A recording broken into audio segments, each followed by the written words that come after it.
I'd love to get your take on this, and I want to get the goal behind the book and why you came up with that title. But I often think that sometimes we as humans feel like we need that rock bottom as an excuse.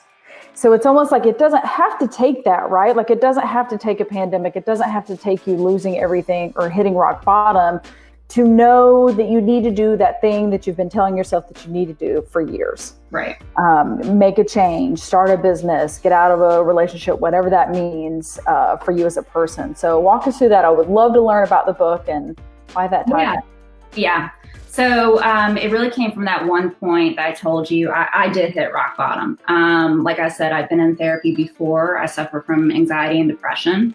I've managed it for a number of years, but after everything, it just came to a head.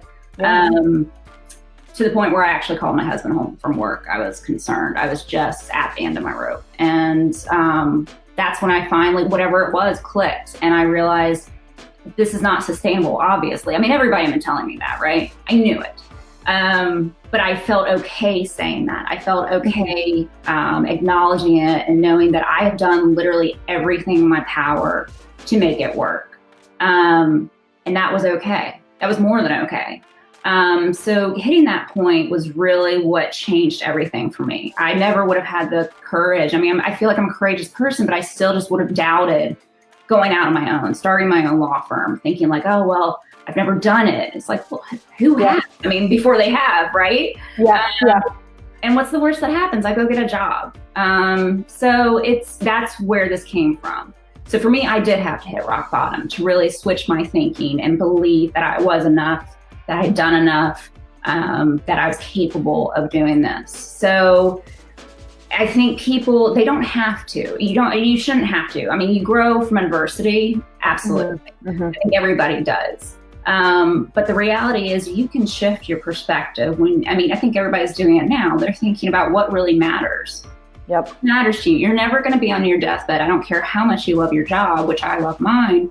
You're never going to be on your deathbed saying, I wish I worked more. You're just not. So what matters to most people are their relationships with their family and friends. And to me, there is nothing that you can, say is more important than that, because that's what I think fills our need as, humans, just that connection with other people. So if you start looking at what you lose when you don't put that as a priority, or at least make it part of your life, I think that's when people can really realize that they're suffering and they're not happy.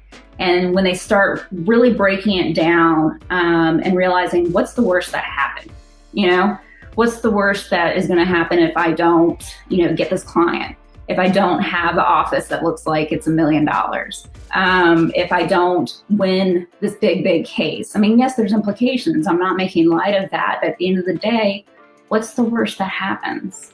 I mean, you still have your health, hopefully, you still have your family, your friends. And that's what this is about. You can't take any of the other stuff with you.